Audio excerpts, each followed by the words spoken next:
చాలామంది మన ఓపీడీకి వచ్చేవాళ్ళలో most common సమస్య ఇప్పుడు పీరియడ్ సక్రమంగా రావట్లేదు. సక్రమంగా అంటే ఏంటి?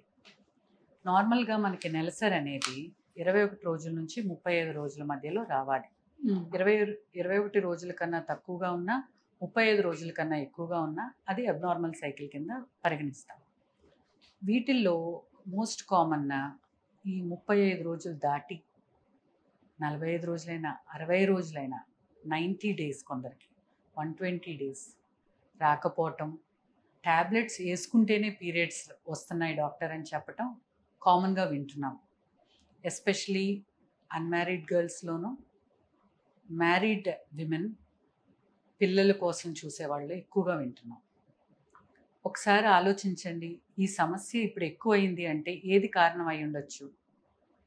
నార్మల్‌గా స్థూలకాయం అనేది చాలా తక్కువగా ఉండేది ఇదివరకు.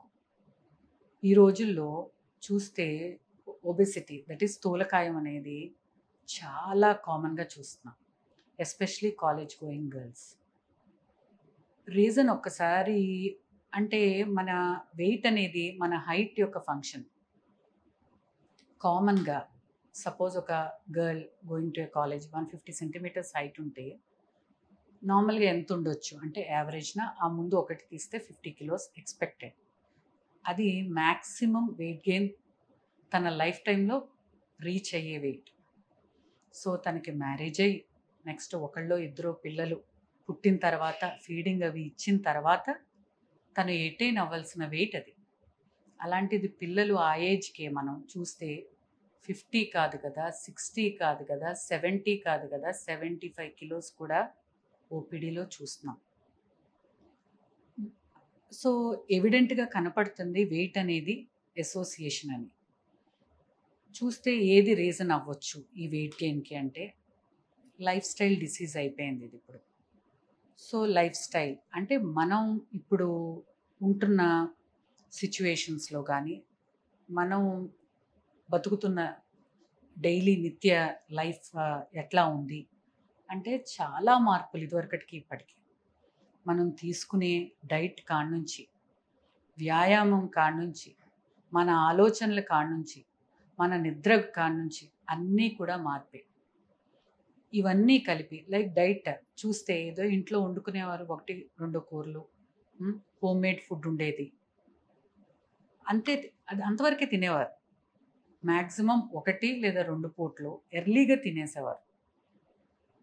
అండ్ ఇంట్లో చాలా ఎక్కువ మంది ఉండేవారు కాబట్టి కొంచెం కొంచెంగానే తినేవారు. అంత ఎక్సెస్ ఆఫ్ ఈటింగ్ అనేది ఉండేది కాదు.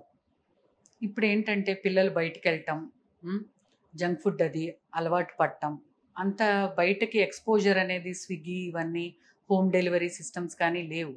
అండ్ కాలేజెస్‌కి అంత ఎక్కువగా ఎక్స్‌పోజ్ అవ్వటం గానీ, వాళ్ళకి వాళ్ళు ఎళ్లి అలా కొనుక్కొని తినటం కానీ, పేరెంట్స్ ఎంకరేజ్ చేయటం గానీ లేదు. ఇప్పుడు everything is opposite to the previous existing methods. So అట్లా గర్ల్స్ కాలేజ్‌కెళ్ళినప్పుడు అందరూ కలిపి గుంపులో లెట్స్ స్నాక్ అట్లా వెళ్ళటం, పానీపూరి, చాట్ ఇవన్నీ జంక్ ఫుడ్‌కి ఎక్స్‌పోజ్ అవ్వటం. అండ్ ఇవేంటంటే వీటితో వచ్చిన ప్రాబ్లమ్ మనం షుగర్స్ కానీ, జంక్స్ కానీ తింటున్నప్పుడు క్రేవింగ్స్ డెవలప్ అయిపోతాయి. సో ఎగైన్ ద బాడీ వెతుకుతా ఉంటది. It wants to go for the same type of food because కంఫర్టింగ్‌గా ఉంది బాడీకి. సో ఇంకా అలవాటు పడతారు. Daily they keep on eating frequently. అట్లా క్యాలరీస్ కన్జంప్షన్ అనేది సమోసాలో చూస్తే it has got lot many calories then one meal. So ఆ క్యాలరీ అమౌంట్ అనేది ఎక్కువ ఉంటది. సో ఆ డైట్ ప్రాక్టీసెస్ అనేవి డిఫరెంట్. లేట్ నైట్స్ తింటాం. Late nights. And with respect to exercise, rest everywhere. Now they are believing sitting is equal to smoking. Sitting is equal to smoking. Smoking అంటే smoking ఎట్లా cardiovascular diseases కానీ, ఒబెసిటీకి కానీ risk factor అని చెప్పుకుంటున్నాము. Sitting is the same as smoking. అంటే మనం ఎక్కువ లైఫ్ స్టైల్ కూర్చుంటంలానే ఉంది. ఇదివరకులాగా పని చేసుకుంటాం కానీ, లేతే ఇక్కడి నుంచి అక్కడికి నడుచుకుని వెళ్ళాలి. ఇదివరకు 1, 2 కిలోమీటర్స్ ఉన్నట్టు నడుచుకుని వెళ్ళేవాళ్ళం. ఇప్పుడు ఇక్కడి నుండి ఇక్కడికి ర్యాపిడో బుక్, ఇక్కడి నుండి ఇక్కడికి ఓలా బుకింగ్. సో ఇవన్నీ కూడా టైం అయిపోతుందనో, ట్రాఫిక్ ఎక్కువగా ఉంది ఎన్కౌంటర్ చేసి క్రాస్ చేయలేకనో, whatever the reason might be, we are adapting to the updated ones. లేతే ఎక్కడికిక్కడికి మళ్ళా బస్సు ఎక్కటం. బట్ ఖాళీ నడక అనేది తగ్గిపోయింది. దానికి తోడు వ్యాయామం. మార్నింగ్ లేట్‌గా లెగటం. వెంటనే కాలేజ్‌కెళ్ళిపోవాలి. అండ్ ఈవినింగ్ అక్కడి నుండి ఏదో ఒక ట్యూషన్సో, మళ్ళా ఫ్రెండ్స్ ఏదో ఒకటి, మళ్ళా లేట్ నైట్ రావటం. సో, మనం ఎట్లా రోజు తింటున్నాము, ఎట్లా స్నానం చేస్తున్నాము, ఆ రొటీన్‌లో మనకి అసలు ఎక్సర్సైజ్ అనేది ఇన్‌కార్పొరేట్ అనేది అవ్వలేదు.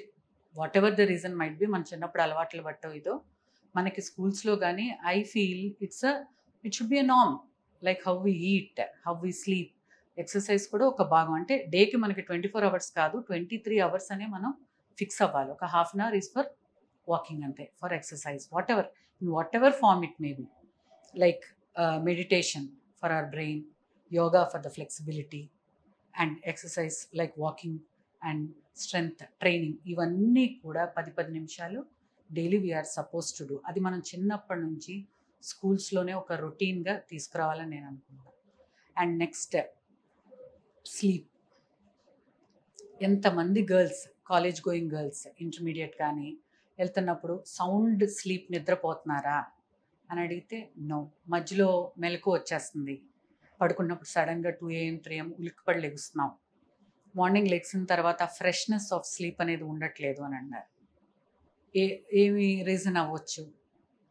మనం ఎప్పుడైతే ఈ స్క్రీన్ టైం, మనం స్క్రీన్ ఒకటి వాచ్ చేస్తూ ఉన్నామో, మన బాడీలో కార్టిసోల్ లెవెల్స్ ఇంక్రీజ్ అవుతాయి. సో అవేక్ స్టేట్లో ఉంచుద్ది. అవేక్ స్టేట్లో ఉన్నప్పుడు నీకు ఆ డీపర్ ప్లేన్స్లోకి వెళ్ళటం అనేది జరగదు. నిద్ర అంటే మనం గాఢ నిద్ర అంటాం. అంటే డీపర్ ప్లేన్స్ ఆఫ్ స్లీప్లోకి వెళ్ళటం అనేది జరగదు. దానివల్ల ఫ్రెష్నెస్ వెన్ యూ అవేక్ అనేది రావట్లేదు. అండ్ బెటర్ పెర్ఫార్మెన్స్ ఉండదు. అట్లా ఉన్నప్పుడు, క్వాలిటీ ఆఫ్ స్లీప్ లేనప్పుడు you can't perform better throughout the day. You have to be very active. So అది మిస్ అవుతుంది. ఈ ఫోన్లు అట్లా చూసుకుంటూ మంచం మీద అలా పడుకుంటాం 12 చాలామంది మదర్స్ కంప్లైంట్ చేస్తున్నారు అలా.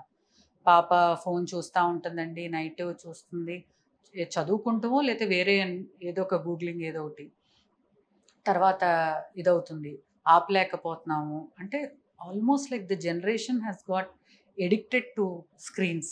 Addicted, it's like addiction.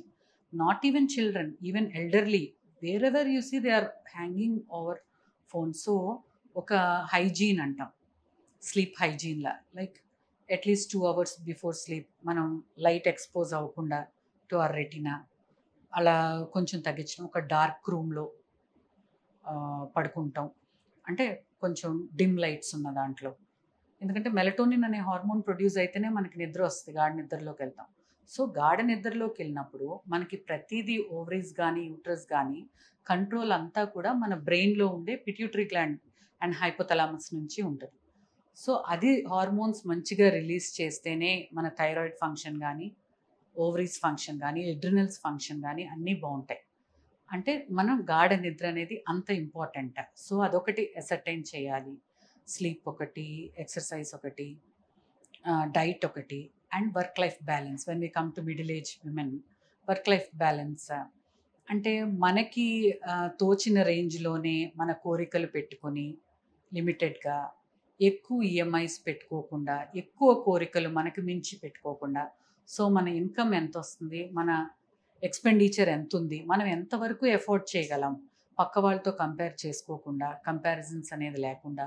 అది కూడా that is also very important for a healthy life style right now. So ఇవన్నీ పెట్టుకుంటే మనం హార్మోనల్ ఇష్యూస్ నుంచి కొంతవరకు మనం బయటపడతాము అని నేను అనుకున్నా.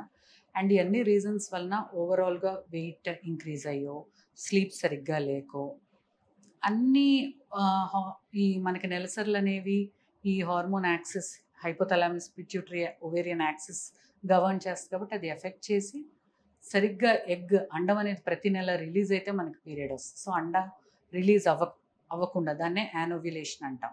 ఆ కారణం చేత పీరియడ్స్ రావట్లేదు. నెల కాదు, 2 నెలలు కాదు, 3 నెలలు కాదు. అండ్ గుర్తుపెట్టుకోండి, కనీసం సంవత్సరానికి 6 పీరియడ్స్ ఉండాలి.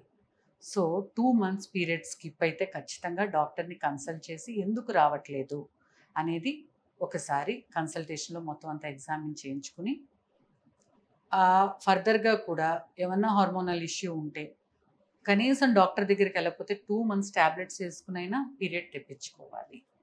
అంతేగాని అట్లా ఉంచు.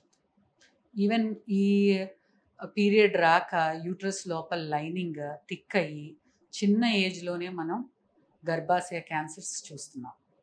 సో అందుకని అప్రమత్తతగా డాక్టర్ చెకప్ అయితే చేయించుకోవాలి.